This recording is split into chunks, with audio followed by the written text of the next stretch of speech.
Dear friends, आज हम बात करेंगे असिस्टेंट प्रोफेसर की इंटरव्यू की तैयारी कैसे करें और इंटरव्यू वाले दिन हमें क्या क्या प्रोटोकॉल अपनाने होते हैं।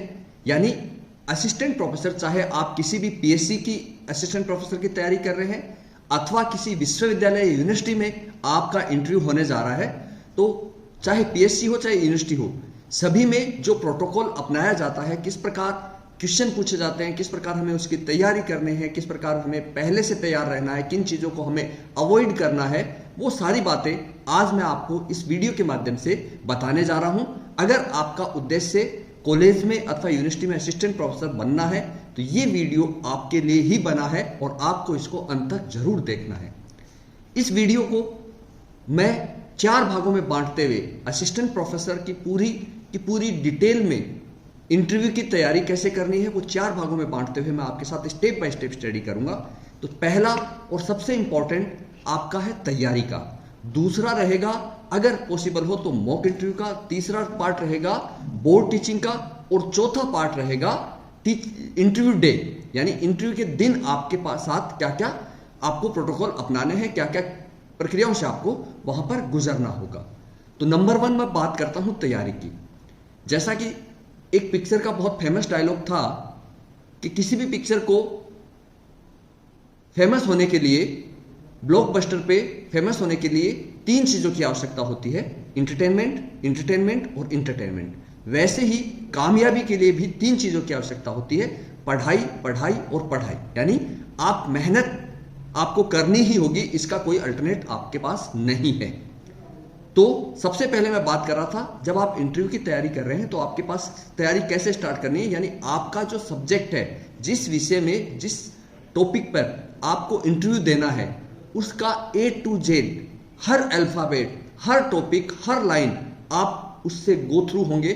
आपको पता होना चाहिए कि आपके सब्जेक्ट्स में ये टॉपिक्स इंक्लूड है, क्योंकि कहीं से भी कुछ भी आपसे पूछा जा सकता है। तो सबसे पहले आपका जो पार्ट है वो आपका सब्जेक्ट है। सब्जेक्ट पे आपका कमांड 100% होना चाहिए, उसमें कोई कमी नहीं रहनी चाहिए। क्योंकि हम जब वहां इंटरव्यू में जाएंगे तो हमारे मन में ये होना चाहिए कि सरफरोशी की तमन्ना अब हमारे दिल में है, देखना है जोर कितना बाजुए कातिल में है। तो दोस्तों, इसका कहने का सार यही है कि आपका जो है सब्जेक्ट इस तरीके से तैयार होना चाहिए कि जो आपके सामने एक्सपर्ट बैठेंगे, आपके सामने जो मेंबर बैठेंगे, जिस बोर्ड में आप प्रेजेंट होगे, वो कहीं से भी प्रश्न पूछ ले तो आपका मन यस ये होना चाहिए, यस आई एम रेडी, पूछ, क्या पूछना चाहते हो आप, पूछिए आप मुझसे। तो आप अपने सब्जेक्ट को आपके ग्रेजुएशन से लेकर पीजी तक पूरा तैयार होना चाहिए। तो ये तो आपका हो गया एक जनरलाइज सब्जेक्ट। अब हम आते हैं स्पेशलाइज। आपने पीजी किया होता है, एमए, एमएससी, एमकॉम, उसमें फाइनल जब आप करते हैं तो उसमें आपका स्पेशल पेपर होता है, यानी स्पेशलाइजेशन आपने किस में किया है, किसी भी टॉपिक में आपने स्पेशलाइजेशन आपका पेपर दिया हुआ है, तो देन उसका उससे ज्यादा ज्ञान आपको होना चाहिए, क्योंकि आपको स्पेशल पेपर के बारे में भी पूछा जा सकता है। देन अब अगर आपने पीएचडी कर रखी है तो पीएचडी वाला टॉपिक कैसे कर रखी है या कर रहे हैं, तो उस टॉपिक के बारे में पूरा नॉलेज होना, और साथ के साथ अगर आपने कंप्लीट कर ली है तो उसका क्या क्या आउटपुट है, किस प्रकार वो सोसाइटी के लिए बेनिफिशियल है, ये जवाब भी आपके पास होने चाहिए। जरूर पूछे जाएंगे। अगर आपने कहा, आप कहोगे कि हम पीएचडी हैं, तो पीएचडी पूछते ही बताते ही ये प्रश्न पूछे जाएंगे कि बताइए भाई आपकी पीएचडी का क्या बेनिफिट निकला, क्या आउटपुट निकला, किस तरीके से ये आम जन के लिए बेनिफिशियल रही। तो ये आपको होना चाहिए। उसके बाद बहुत से साथी ऐसे होते हैं जो इंटरव्यू देने जा रहे हैं, उनका पहले से टीचिंग एक्सपीरियंस का एक बहुत अच्छा ट्रैक होता है, वो पढ़ा रहे होते हैं कहीं पर। तो आपका जो टीचिंग एक्सपीरियंस है, जिस टॉपिक वो पूछेंगे आपसे क्या पढ़ा रहे हो, तो जो टॉपिक आप पढ़ा रहे हो वो अगेन 100% आप उसमें तैयार होने चाहिए। वहां आपके पास कोई एक्सक्यूज नहीं होगा, क्योंकि अगर आपने जो टॉपिक पढ़ा रहे हैं उसमें प्रश्न का जवाब नहीं दिया तो ये आपके नेगेटिव इंपैक्ट पे आएगा। वो सीधा ये कहेंगे जो टॉपिक आप पढ़ा रहे हो वही नहीं आता, तो आपने स्टूडेंट को आज तक क्या पढ़ाया। तो ये चीज आपको अपने सब्जेक्ट के बारे में आपको डिटेल जानकारी होनी चाहिए। अब एकेडमिक क्वालिफिकेशन, आपने छोटे से लेकर लास्ट तक क्या क्या किया है, किस तरीके से किया है, उसके अंदर अगर कोई प्रश्न बनता है तो वो भी आपके माइंड में, जहन में होना चाहिए उसका जवाब कि हाँ ये प्रश्न हमसे पूछा जा सकता है। तो ये एकेडमिक क्वालिफिकेशन, साथ के साथ आपने जिस एरिया में आप रहे हैं, यानी आप जहां से बिलोंग करते हैं, उसका स्पेशलाइजेशन आपके साथ आपको पता होना चाहिए। आपके एरिया में ये विशेष चीज है, ये इसकी फैक्ट्री है, ये इसकी इंडस्ट्री है, या ये माइंस हैं, या ये कोई नेशनल पार्क है, कुछ भी स्पेशलाइजेशन हो वो आपको पूरा कंप्लीट मालूम होना चाहिए ही चाहिए। इसके अलावा आप कहेंगे कि मैंने दिल्ली में रहकर पढ़ाई करी, आप कहेंगे कि मैंने जयपुर में रहकर पढ़ाई करी, तो वहां के भी कुछ क्वेश्चंस आपके सब्जेक्ट से रिलेटेड, और उसके लिए भी आपको तैयार रहना चाहिए। आप जिस स्टेट से बिलोंग करते हैं वहां उस स्टेट की भी बहुत कोई स्पेशल चीज है, उसके लिए भी आपको तैयार रहना चाहिए। साथ के साथ अगर आप पहले से जॉब में है, किसी भी गवर्नमेंट जॉब में पहले से हैं, तो इस प्रश्न के लिए आपको तैयार रहना है कि आप उसको स्विच करके इस जॉब में आना क्यों चाहते हैं। इस सवाल का जवाब आपके दिमाग में होना ही होना चाहिए कि आप उसको छोड़कर इसमें क्यों आना चाहते हैं। उसके साथ साथ आप जिस गवर्नमेंट जॉब में हैं उससे रिलेटेड कोई गवर्नमेंट की बहुत बड़ी पॉलिसी है, गवर्नमेंट की कोई स्कीम है, अगर आप स्कूल टीचिंग में है, सेकेंड ग्रेड में है, तो no doubt NEP national education policy जो है वो बहुत ज्यादा आजकल चल रही है, तो उसके बारे में आपसे चर्चा जरूर कर लेंगे कि आप एजुकेशन से जुड़े हुए हैं, तो आप इसके बारे में जरा विस्तार से बताइए। तो वो चीज भी आपको पता होना चाहिए, यानी आपके एकेडमिक क्वालिफिकेशन, आपके टीचिंग एक्सपीरियंस, आपकी PhD, आपकी PG का स्पेशल पेपर, आप कहीं जॉब कर रहे हैं तो उसकी कोई खासियत, और आप जहां रह रहे हैं उसका कोई स्पेसिफिक कैरेक्टर जो है वो अगर है, तो आपको उसके लिए तैयार रहना ही रहना है। तो ये तो हो गई हमारी तैयारी कि हमें 100%, कोई शॉर्टकट नहीं है, 100% तैयारी आपको इसकी करनी पड़ेगी। मैं कई बार मेरे पास स्टूडेंट्स आते हैं, इंटरव्यू दे के आते हैं कि सर वो थोड़ा सा सब्जेक्ट रह गया, सब्जेक्ट तैयार नहीं हो रहा। नहीं, आपको तैयार करना ही करना पड़ेगा, 100% आपको देना ही पड़ेगा। तो ये चीज आप अपनी तैयारी, अगर अभी इन फ्यूचर अगर आपका इंटरव्यू है तो आप तैयारी में लग जाइए। आगे कोई प्लानिंग है तो आपके दिमाग में ये चीजें होनी चाहिए। अगर अभी आपने PSC का कोई एग्जाम क्लियर कर लिया है तो आज से ही, अगर आपने ये वीडियो देखा तो आज से आप लग जाइए। अब हमारे अंदर एक हेजिटेशन होता है, मैं मेरी बात करूं, आज मुझे लगभग 25 ईयर्स हो गए टीचिंग जॉब में, प्रोफेसर तक पहुंच गया हूं, मैं प्रिंसिपल भी बन गया हूं, लेकिन मैं भी जब हमारी बोर्ड मीटिंग में जाता हूं, किसी के सामने मुझे अपने आप को प्रेजेंट करना होता है, तो एक मन में हेजिटेशन, डर, भय होता है। तो उस डर और भय को निकालने के लिए आपको सहारा लेना है, यदि संभव हो, if possible, then mock interview में आप भागीदारी करें, मॉक इंटरव्यू में आप पार्टिसिपेशन जरूर करें। ये ध्यान रखिएगा कि मॉक इंटरव्यू अगर पॉसिबल नहीं है तो अपने दोस्तों को कहिए कि मुझे मॉक इंटरव्यू की तैयारी करवाए। आपके टीचर, आपके लोकेलिटी में आपके बेस्ट टीचर रहे होंगे जिनसे आप जुड़े हुए हो, उनको आप कह दीजिएगा सर मुझे एक बार मॉक इंटरव्यू की तैयारी करवा दीजिए। अदरवाइज आजकल बहुत से इंस्टीट्यूट्स है जो मॉक इंटरव्यू कंडक्ट करते हैं, आप उसमें भागीदारी करें। तो ये बहुत जरूरी है। रहा उसके बाद, चूंकि आप असिस्टेंट प्रोफेसर बनने जा रहे हैं तो आपसे एक्सपेक्टेशन रहेगी कि आपको 100 बच्चों को क्लास में पढ़ाना है। तो बोर्ड टीचिंग बहुत ही महत्वपूर्ण हो जाती है। बोर्ड टीचिंग, अगर यहां आप फेल हो गए तो आपका नॉलेज धरा रह जाएगा, क्योंकि नॉलेज डिफरेंट थिंग है, 100 बच्चों को खड़े होकर पढ़ाना एक डिफरेंट थिंग है। तो अगर आप 100 बच्चों को खड़े होकर पढ़ा नहीं सकते तो आपको असिस्टेंट प्रोफेसर में सिलेक्शन नहीं होगा। तो इसकी भी आपको विशेष तैयारी करनी है। मौका मिलेगा 1.5 से 2 मिनट, कोई बहुत अच्छा टॉपिक है, एक्सपर्ट आपके साथ खुश है तो 3-4 मिनट का टाइम हो सकता है, वरना 1.5 से 2 मिनट के समय में आपको प्रूव करना है।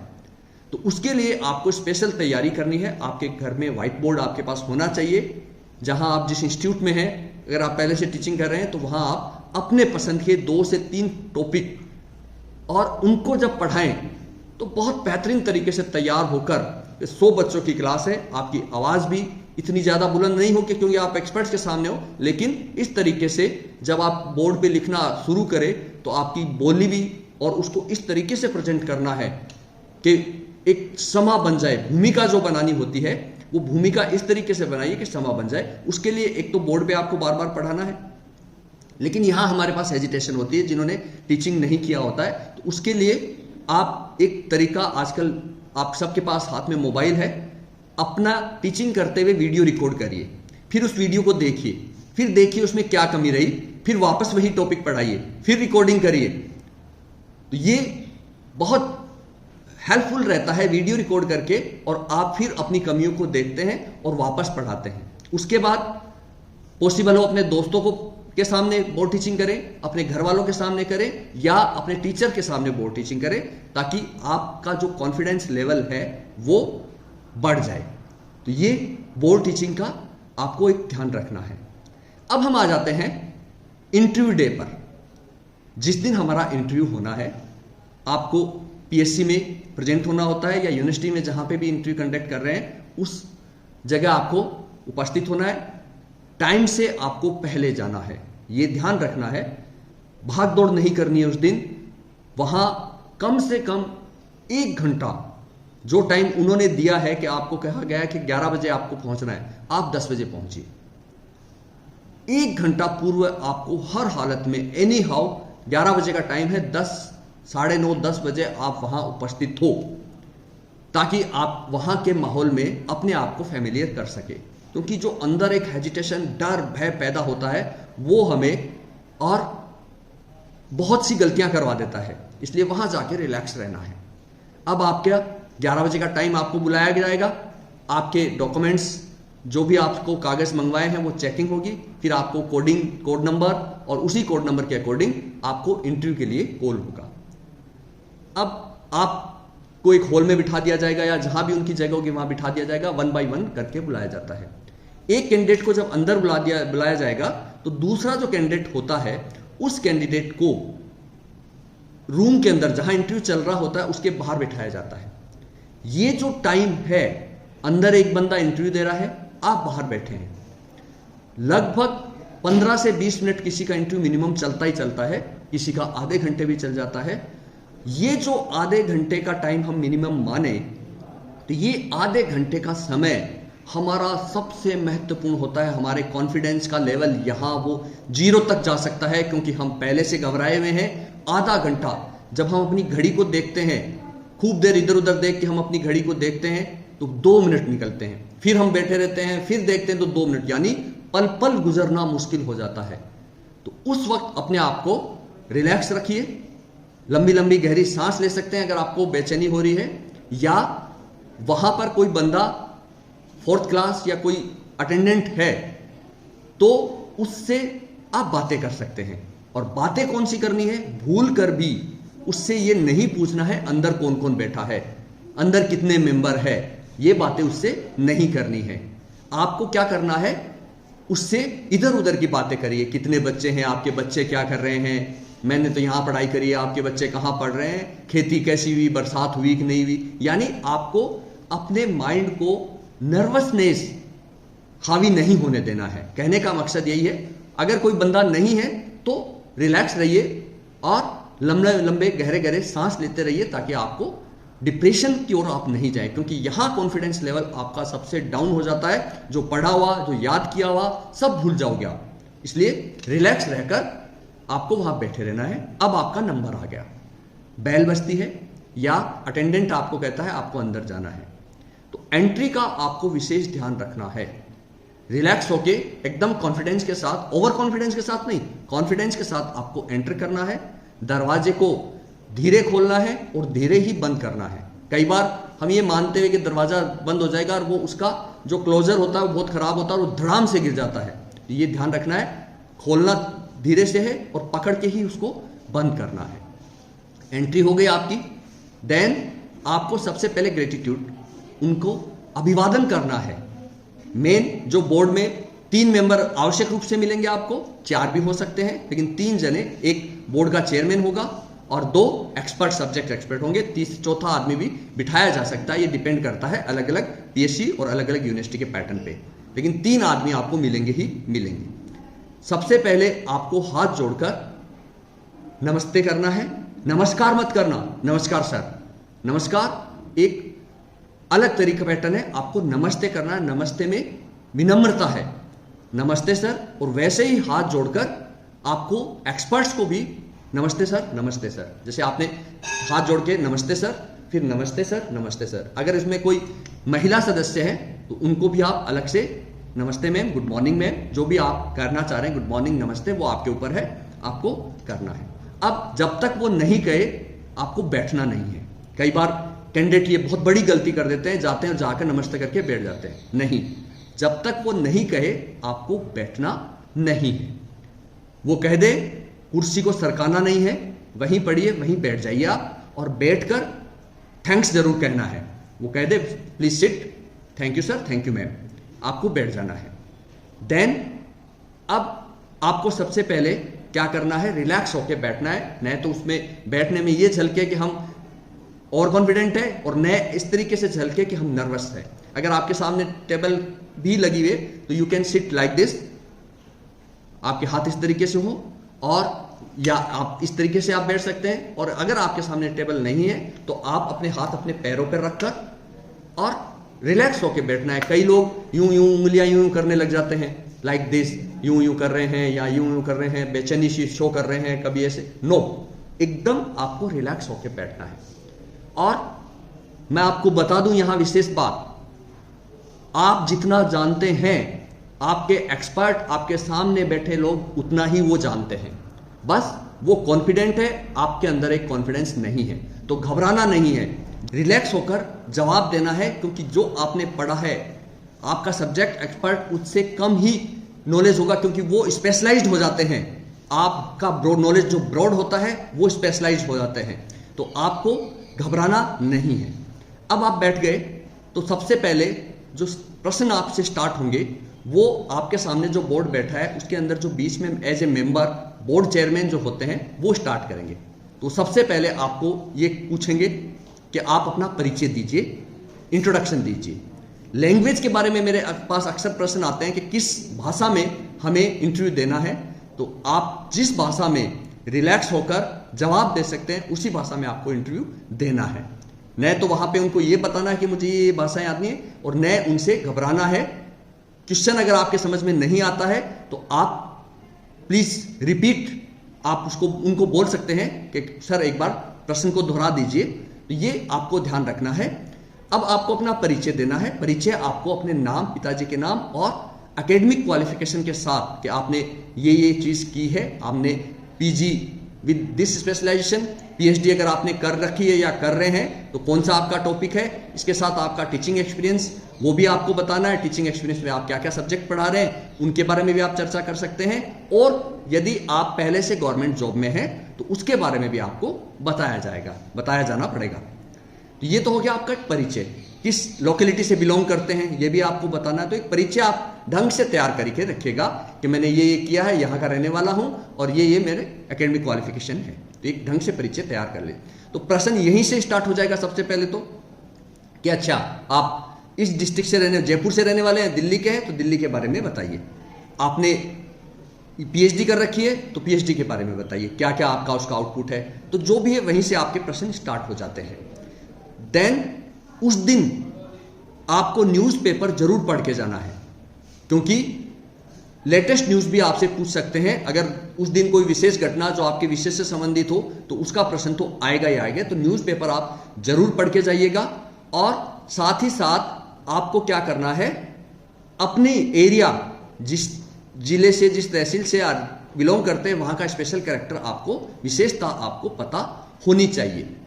तो ये उसमें से। और जवाब देते वक्त अगर आपको जवाब नहीं आ रहा है तो अगर आप सॉरी कहकर उस क्वेश्चन को स्किप करेंगे वो ज्यादा बेनिफिट रहेगा, बजाय उसके आप गलत जवाब देंगे। क्योंकि कई बार ऐसा होता है, आपको प्रश्न पूछा जाता है, आप उसका घुमाकर जवाब देते हैं, उसमें से प्रश्न निकलता है, फिर आप घुमाकर जवाब देते हैं, तो वहीं आपका इंटरव्यू उलझ के रह जाएगा।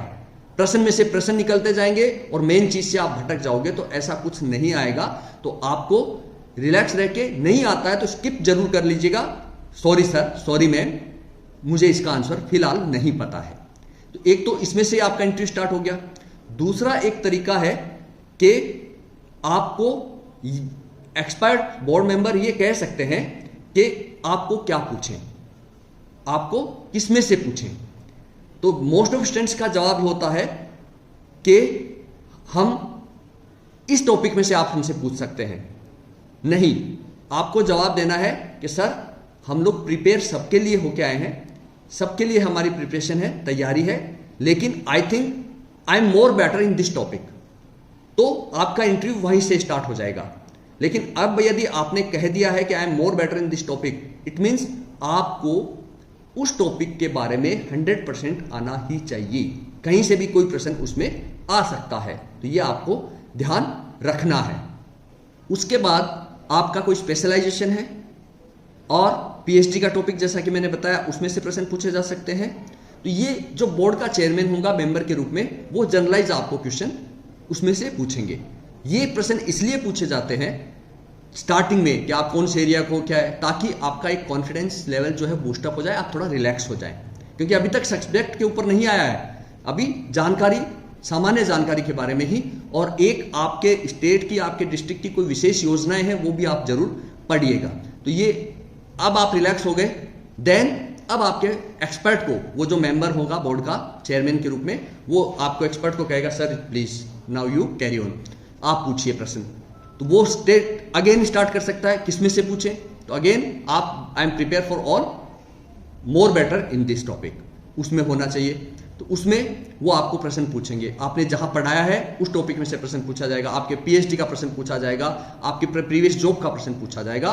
यूं सब्जेक्ट पे आपको प्रश्न पूछते पूछते पूछते फिर जो एक्सपर्ट है, दोनों एक्सपर्ट आपके सामने बैठे हैं, वो एक्सपर्ट्स उनका क्या स्पेशलाइजेशन है उसमें से प्रश्न जरूर पूछते हैं वो, क्योंकि वो जिसमें मास्टर है, उन्होंने इस टॉपिक को मास्टर है, आप दूसरे टॉपिक को प्रीफर कर रहे हैं, देन घूम के वो उसके ऊपर आएंगे। अगेन प्रश्न नहीं आता है सॉरी बोल दीजिएगा। तो ये चीज आपको ध्यान रखनी है, रिलैक्स होकर कॉन्फिडेंस के साथ, गलती मत करिएगा।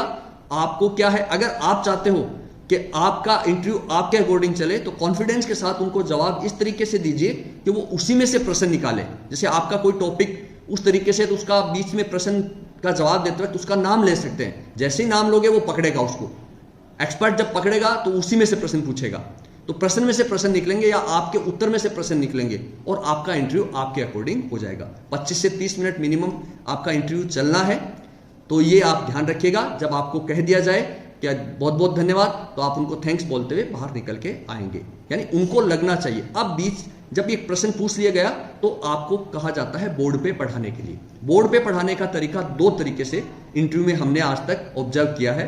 पहला एज यू विश, वो कहेंगे अपनी पसंद का एक टॉपिक जाइए, ये बोर्ड पढ़ा है बोर्ड पे पढ़ाइए। इतने कॉन्फिडेंस के साथ आप तैयारी करके जाइए कि उनको लगे करे ये वही बंदा है जो असिस्टेंट प्रोफेसर के रूप में जिसको हम ढूंढ रहे हैं, आप ही हो बंदे। यानी पढ़ाने का तरीका आपका इस तरीके से हो। और आई कांटेक्ट, कुछ बच्चे क्या करते हैं, बोर्ड पे जैसे खड़े हुए बोर्ड पे लिखना शुरू किया, मेंबर की तरफ देख ही नहीं रहे, उधर ही बोर्ड के देख के बोर्ड को ही पढ़ा रहे। नहीं, आपको 100 बच्चों की क्लास को फेस करना है, तो बोर्ड को लगे कि yes he can face 100 students in a single class. और आपका जो टोन, लैंग्वेज, हाथों की बोलने की स्टाइल आपके बॉडी के साथ, आपके जो हाथों के एक्शन है वो आपकी बॉडी के साथ मैच कर रहे हैं, तो आप पढ़ाएंगे। कोई भी टॉपिक आपने लिया उस टॉपिक को, तो बच्चों या आज हम पढ़ाएंगे ये टॉपिक, इसके बारे में हम चर्चा करेंगे, तो आप पहले भूमिका बनाइए, आधे मिनट में भूमिका बनाकर उस टॉपिक को बोर्ड पे पढ़ाना शुरू कर दीजिए। बोर्ड पे जब लिख रहे हैं आपके मुंह से वो सब आने चाहिए। जैसे ही लिखा आपको घूम के अपने बोर्ड को, यानी अपने ऑडियंस स्टूडेंट्स को फेस कर रहे हैं, इस तरीके से आपको घूमते हुए पढ़ाना है। एक को ही नहीं देखना है। जब वहां बोर्ड में 3-4 मेंबर बैठे हैं तो आप पढ़ाते हुए तीनों चारों मेंबर को देखते हुए पढ़ाएंगे। याद रखिएगा, जब वो कह दे thank you can now sit here, board को साफ करना मत भूलना, आवश्यक रूप से साफ करना है। पहले से कोई कैंडिडेट छोड़ गया है तो वो तो आपको साफ करना ही करना है, अदरवाइज। और लिखते वक्त आप पहले से प्रैक्टिस डेवलप कर लीजिएगा बोर्ड पे। जब लिखते हैं तो कुछ स्टूडेंट्स तिरछा लिखने लग जाते हैं, क्योंकि उनको प्रैक्टिस नहीं होती बोर्ड पे लिखने की। हो सकता है आपकी राइटिंग अच्छी हो, लेकिन बोर्ड पे आप तिरछा लिखेंगे, तो ध्यान रखिएगा मेन हेडिंग सीधी लाइन में आना चाहिए, सीधा ही आना चाहिए, ये ध्यान रखना आपको। तो सीधा करते हुए आपको लिखना है, और उसके बाद अगर आप मेरे बताए हुए इन पॉइंट्स को फॉलो करते हैं तो मैं दावे के साथ कह सकता हूं कि आपका सिलेक्शन होने से कोई नहीं रोक सकता। और last but not least, rumour से बचना है आपको। बहुत से रूमर्स आपके पास आएंगे कि फला जगह सेटिंग चल रही है, फला जगह ये हो रहा है, फला जगह ये हो रहा है। नहीं, आपको इन रूमर्स पे नहीं जाना है। आपको सिर्फ और सिर्फ अपने ऊपर विश्वास करना है, कॉन्फिडेंस के साथ तैयारी करनी है और वहां पे प्रेजेंट होना है कि लो भाई, मुझसे कुछ भी पूछो, I am ready for here, और मैं ही आपकी तलाश हूं, यानी जिस असिस्टेंट प्रोफेसर को आप ढूंढ रहे हैं वो मैं बंदा हूं। तो साथियों, उम्मीद करता हूं आपको अगर कोई प्रश्न हो, कोई शंका हो, तो आप मुझे कमेंट्स में पूछ सकते हैं। मैं आपका हर जवाब देने के लिए वहां पर उपस्थित रहूंगा। और डिस्क्रिप्शन में आपको मेरे मोबाइल नंबर भी मिल जाएंगे। अगर आप मुझसे डायरेक्ट बात करना चाहते हैं तो आप मुझसे बात भी कर सकते हैं। बहुत